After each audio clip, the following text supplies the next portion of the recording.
Welcome to today's webinar, Unlocking Business Success and Leveraging Local Expertise to Identify Cross-Border Ultimate Beneficial Owners. I'm Natalie, your host for today's session, and I'm thrilled to guide you through our discussions today. In this webinar, we'll aim to unravel the complexities of identifying ultimate beneficial owners across borders, a critical aspect of compliance, risk management, and preventing financial crime.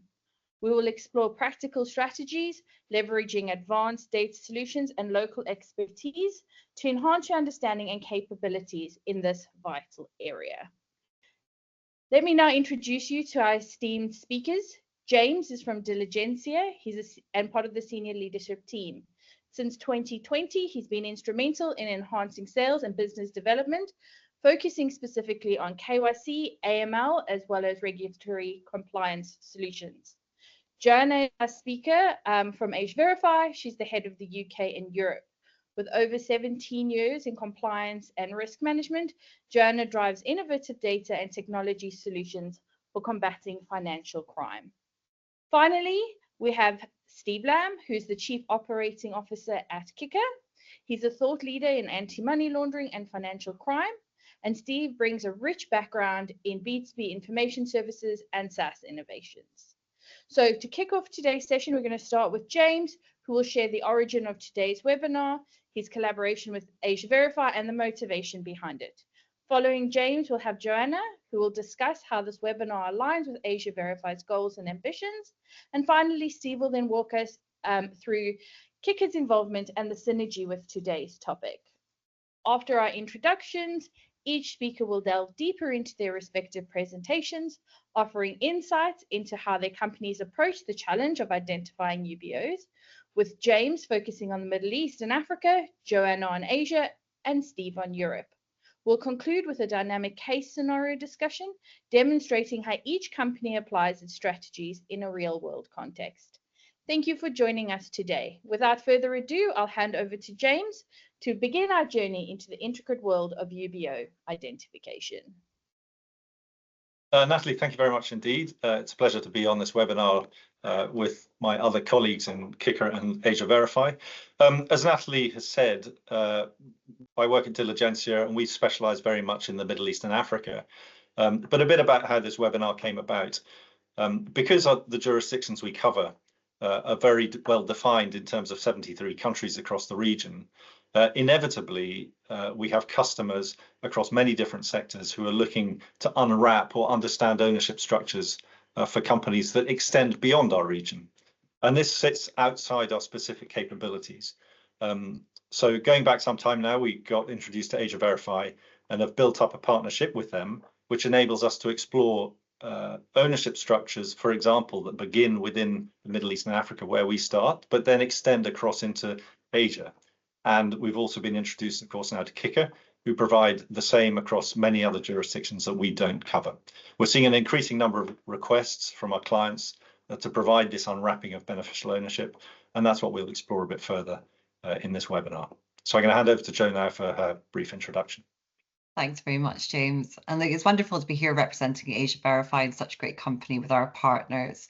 I think for global firms who are regulated, there's so many challenges in identifying and verifying company ownership, and especially for anybody that's looking globally, everything's a little different no matter where you go. So we wanted to come together and bring our local expertise on this webinar and share some of that guidance.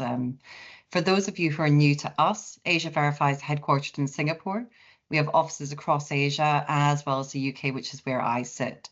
And our mission is really to empower our clients to onboard their Asia-based clients with confidence that they know who they're working with by connecting them to official sources of business information in the region. For us, this means making information available to help identify a business, see that it's actively trading, verify the company fundamentals, anything like contact information, the legal structure, the industry focus, but also really importantly, that management and ownership information structure. There's always cases where we have to look outside of Asia to connect the dots, and particularly looking at that company ownership, it can go anywhere, particularly for global companies. So that's where collaboration is really key. And because we want to deliver value for our clients, we want to address some of these really big challenges within the market, we wanted to bring together that collaboration and show how different companies doing a lot of the same things in a slightly different way can solve problems. So pleasure to hand over to you, Steve. Thanks, Jo. Well, like Jo and James, it's a pleasure to be here. We've got a great relationship and have worked together for a number of years, in fact, filling respective gaps, I guess, in our wider solution and empowering our customers with really local expertise, as it said in the title, around data availability. A little bit of background on Kicker. We connect to a global network of around 300 registries. Some of those connections are proprietary. Some of them we work with partners like Asia Verify and Diligencia. But we're always focused on getting the most legally authoritative, accurate information into our customers' hands to support their business verification. Now, for the purposes of this conversation, I'm going to focus a little bit on Europe and UK, EU and the UK, I should say, specifically. And that's important because considered as one region, the UK and EU are actually the second largest destination for foreign direct investment behind the US. So close to around 25% of world inflows come into Europe. Despite significant macroeconomic challenges, the war in Ukraine, Israel and Hamas war, and continuing economic fallout from Brexit, Europe remains a really attractive destination for investors across multiple asset classes. Now, as you'll see as we come onto it, the EU has been held up sort of a pantheon of good practice when it comes to ownership transparency. And I'm sure Jo and James and their respective teams have looked on enviously sometimes at the quality of the UBO data that is available in Europe. But there are still significant challenges. And one of the main ones for AML professionals, as my colleagues have said, remains when ownership structures go across borders. So what happens when you need to verify ownership outside of the EU? For example, the top two countries for outside investment into Europe are currently Canada and the Cayman Islands, both countries with traditionally low levels of ownership transparency. And all of that means more investigative work for analysts, particularly in larger institutions whose clients often have complex ownership structures. So the EU institutions know this and have expended significant cost and political will in improving the state of ownership transparencies for companies. And in fact, they've been something of a pioneer in this area, as I've said. So to start with the main content, I wanted to give something of a timeline, mini timeline, if you like, of the state of UBO transparency when it comes to Europe specifically. So if you want to go on to the next slide, Natalie. Great. So I mentioned the EU being something of a pioneer in this area, and it really all started back in 2020 with the implementation of the 5th Anti-Money Laundering Directive. So the anti-money laundering directives are various packages of EU law which came out of the Financial Action Task Force recommendations. So the 4th AMLD mandated that regulated firms should be verifying UBOs on a continuous basis. And the 5th AMLD was almost the other side of that coin. It mandated that member states would need to launch public UBO registers in what at the time was seen as a huge move forward for transparency globally, if you like. Now, over the next couple of years, various member states began to launch their national registers until overnight in November 2022, it all fell down again. And what happened was there was a legal case brought by a Luxembourg national to the Court of Justice of the European Union, stating that public disclosure of his beneficial ownership details, so who he was and his relation to his companies, was incompatible with EU citizens' fundamental right to privacy. And we see this across all of the jurisdictions that we respectively cover, this constant debate and pendulum between transparency on the one side and privacy on the other. Now, interestingly, the CJEU agreed with him. And so overnight began rolling back public access to those registers. Access should have been maintained for most regulated entities, but even that in some cases was repealed.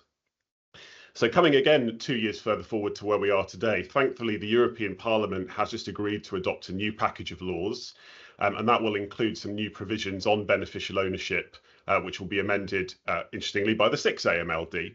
So there is a bit of a light forward. So I'd just like to briefly talk you through some of the challenges that exist at the moment and potentially how we can help with them. And then I'll finish up on what that legislation means now going forward. If we want to go to the next slides. Great. So starting with the key problems, as it says that access to beneficial ownership registers is being increasingly restricted. Now, on the one hand, it's good that those registers exist. They don't in many jurisdictions across the globe. But if they're not accessible for regulated firms, for financial crime professionals, that really renders their usefulness for this job decreased. As it says as well, the format and access requirements of those registers greatly differ across member states. So in some, it might be relatively easy to access and download that information, whilst in others, you might need to fill out an access form or state the reason and the legitimacy of your request every time you make one. There's also very little verification done on that information, which can definitely throw its accuracy into doubt. We've seen this particularly in the UK, where I'm from, where the persons of significant control register has been called into question many times in the press. You'll frequently find UBOs on there that are 13 years old or that are businesses, which goes against the whole definition of a UBO as a natural person that owns 25% or more of a company. The declarations that are made under the 5th AMLD recommendations only provide the names of the UBOs as well. So not the nature of the structure or any of the other intermediaries. And that can be a problem because there is often AML risk lurking in those structures, which most of our clients are also looking to verify. And lastly, again, a little bit about access. Those declarations are generally only available in PDF documents. So if you're an analyst looking to verify UBOs of a firm at the point of onboarding, not only have you got to go through the rigmarole of accessing the information, you then have to go through the document, eyeball the UBOs, and likely extract that and put that into your orchestration system of choosing. So as it stands right now, to really succeed in this area, there's a number of specific capabilities that are required. So if we can move to the next slide. And really, they boil down to 3 areas. So I think the first is around aggregation and consolidation. So having a method of accessing these numerous registers that exist and bringing the information together in one place. And that's clearly one of the main areas that we help. And again, the same goes for Asia Verify and Diligencia, is providing that single access point to access information from multiple registers. The second is around data extraction. So again, how do you get that information in a usable format, plumbed into an orchestration system of your choosing? Now, there are various technologies that will support that now. LLMs are getting pretty good at this, something we're all talking about at the moment. Optical character recognition is a long-standing technology, but they can be very difficult to configure across multiple different document types. So it pays to work with someone that's got local expertise and understanding of those specific formats.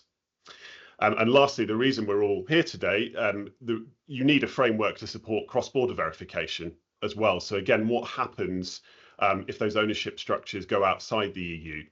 And one of the most problematic things there is that most shareholder and UBO declarations lack identification information. You might get the name of the firm or the name of the UBO and not much else.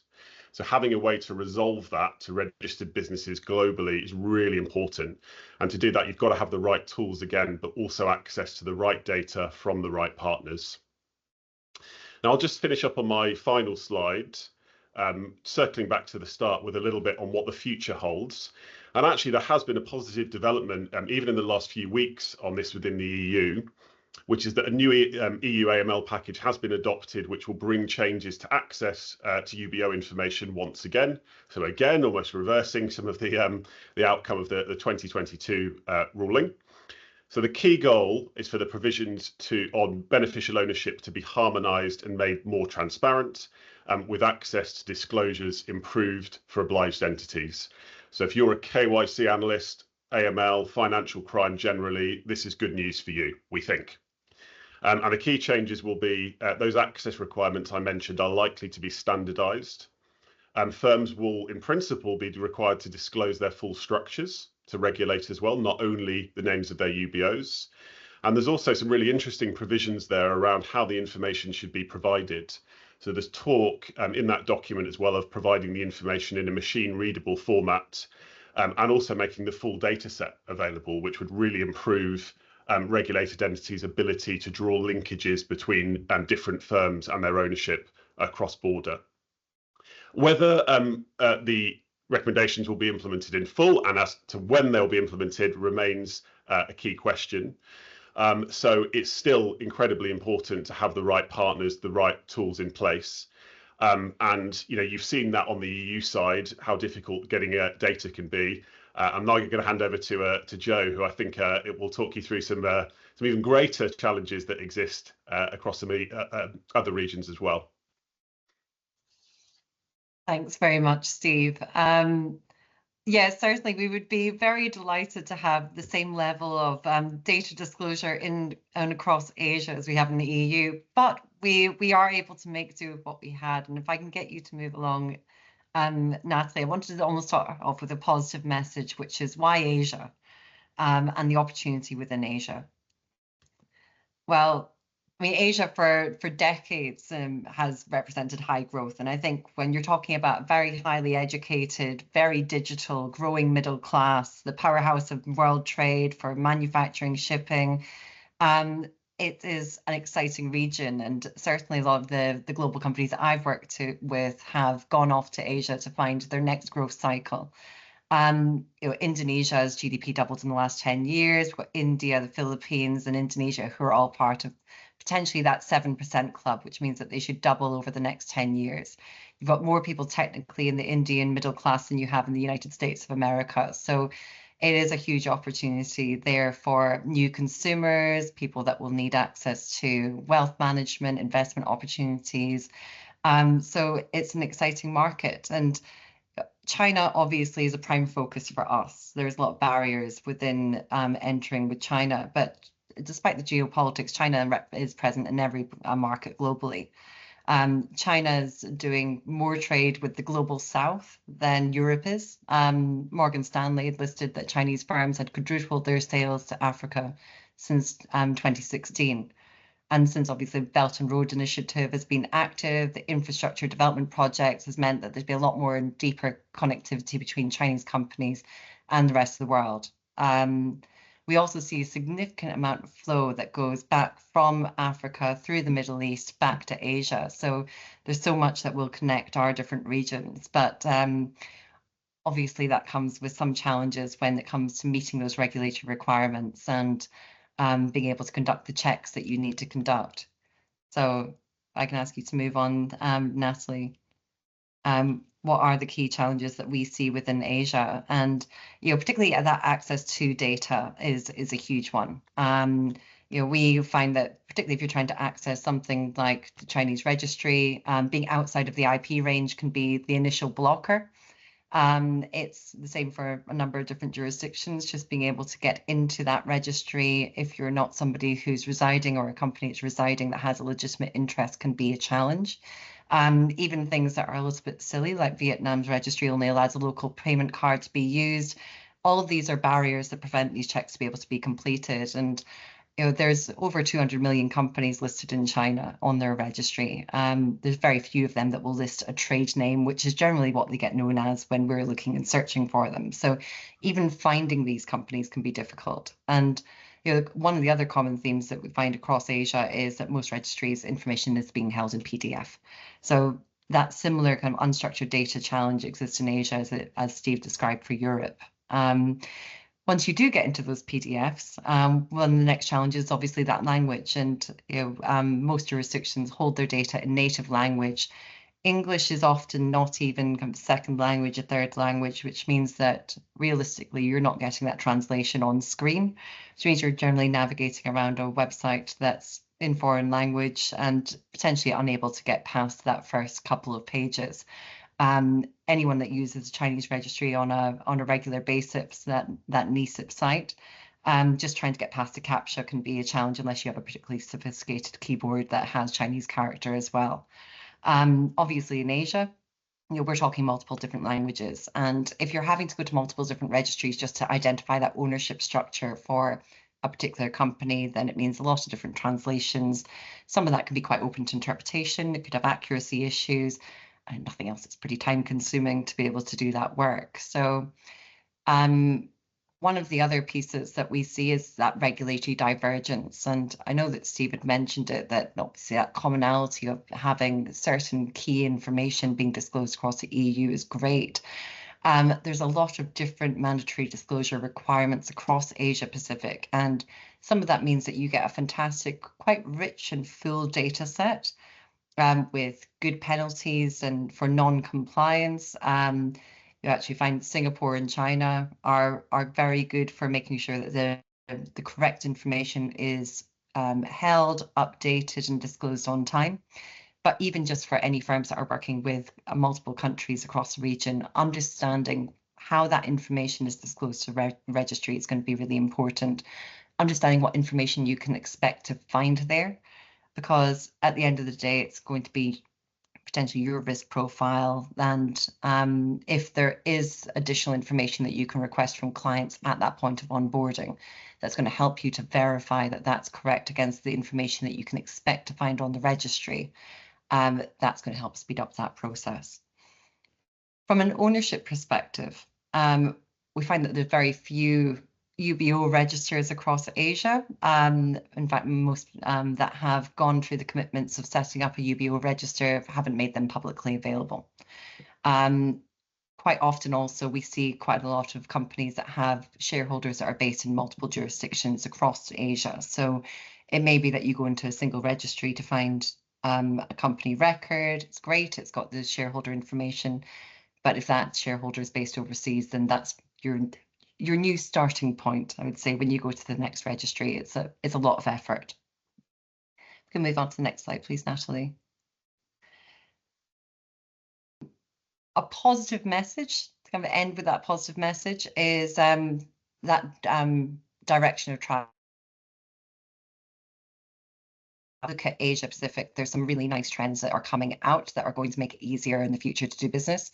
There's been a huge curve in corruption, and that's been across the region. You know, I think scandals the size of 1MDB and the publicity that comes out of stealing a sovereign fund really has opened up eyes to what needs to be done in order to develop some of these jurisdictions that realistically are on the up in any case. But there has been fairly damning reports that have come out. Transparency International, the Corruption Perceptions Index still doesn't rate very many jurisdictions in Asia very highly. China and Vietnam have got pretty well publicized anti-corruption campaigns on the go at the moment. But Singapore's FATF presidency that ended this year was very vocal about asset recovery as being the key. Being able to follow that trail of where money goes, particularly when it goes overseas and it tries to conceal itself. That was a priority, to ensure that money wasn't going to be lost to financial crime and the corruption wasn't going to end up paying. We've seen a lot more alignment with international standards, and the recognition that conforming to international standards helps the development and sends clear messages to the international community that Asia is open for business and it's business friendly, it's a safe place for investment. The Philippines and Vietnam both made very big commitments to FATF to try and increase their disclosure of ownership information and meet certain promises to get off that FATF grey list, which we hopefully will see over the next year or so. And I expect we'll probably see a lot more conformity to come. It's more of a question of when and how quickly rather than if, when we see things like aligning with international standards. On that disclosure of ownership, we've seen some quite interesting enforcement actions coming out of Asia. And MAS in Singapore had fined over the last year Citibank, DBS, OCBC, Swiss Life, all for notices that were citing identification and verification issues with beneficial ownership information. The fines weren't huge, but definitely significant enough that they were getting, they were going through the motions of finding companies of that high level of caliber who were operating in their jurisdiction for violations of not being able to perform the right checks, not documenting the right records, not going deeply enough into those checks. So the teeth are starting to come out. People's Bank of China has been fairly toothy for a while, and they had a very substantial fine over the last year of Tencent subsidiary Tenpay, $400 million for failure to meet customer identification obligations. And that included them looking at the failure to maintain the company record, also the transaction records, and there was a lot of non-disclosure of the correct company information, so pseudonym accounts and accounts under different names and nominee shareholders, which they're now cracking down on, which is great news. May had fined DBS, so that was all in line with the data sharing, the know your customer, know your business, lack of monitoring. So it seems to be quite universal across the region, which is great. From a digitalization and data sharing piece, I think that anybody that's read up about Cosmic, the initiative in Singapore, are probably quite pleased with this direction of travel, because I think that it's opened up a lot of our open banking conversations of how information can be shared in order to combat financial crime. We've got the top 6 banks in Singapore now sharing information that can help with investigation and help prevent crimes from happening before they happen, which is wonderful news. And Open Ownership have been also reporting about great efforts across the region for opening up different registers, UBO information, particularly across Indonesia, Philippines, Malaysia, where it's been tricky in the past. They're getting much more digital with how that information has to be disclosed, has to be stored, has to be shared. A lot of those disclosures are still only available for law enforcement and for investigation, but once that digital information is there, if that then opens up, it can be publicly available and much more accessible. So in a way, on the Asia front, we're probably quite fortunate and quite lucky. I'm going to hand over to James. I'm quite interested to see how this corresponds with what's going on within Africa and the Middle East. Thank you. Yeah, thanks very much, Joe and Steve. What you've both mentioned is as true in the jurisdictions we cover as it is in the jurisdictions you cover. And that's all about transparency. That's all about the availability of data. That's all about standards, et cetera, et cetera. So if you can go to the next slide, Natalie, just to take it back to very basic first principles. When trying to understand ultimate beneficial owners or people who control or own organizations, the fundamental question is, do you know who you're dealing with? Now, many of you as clients watching this will have, you'll do your own sort of client outreach to your prospects and your existing clients to get documents. But what the likes of Asia Verify, Kicker and Diligencia do is enable you to independently get or validate information from the official authoritative sources, be they registry authorities, central banks, regulators, etc., official gazettes, that sort of thing. And I just wanted to touch on a couple of specific challenges that exist in our region, and you've heard a bit of it before from my 2 colleagues on the call. So Natalie, if you can go to the next slide, you'll see that the grey area in the map here are the countries we cover, everything from Pakistan, Iran, Iraq, the Levant, Maghreb, Sub-Saharan Africa, all the Gulf states. But what's kind of unique about the area that we work in is that almost none of the sources of official information, be they company registries, official gazettes, etc., are available through either APIs or easily searchable online. Information on ownership, on managers, on directors, on shareholders may be available, but it may be particularly opaque. In other words, difficult to get to. A case in point is across the United Arab Emirates. There are 7 Emirates, 32 odd country registries, Emirati registries, company registries, multiple free zones, 4 offshore jurisdictions. And accessing information is really difficult. And that's what the likes of us do. Similarly, across Africa, many of the ways information at company registries are stored is tricky, and not least of which we have language issues as well. So just on the next slide, Natalie, you'll see that here's just a brief example of some of the challenges that you and we would face in terms of building up official records of a particular company, for example. In this example, we're gathering company registry information, articles of association, possible corporate amendments. And they may be in paper documents, they may be photographs or photostats of documents on tables. You'll see some have company stamps on them or registry stamps, some have biro written all over them, but they're nevertheless official documents.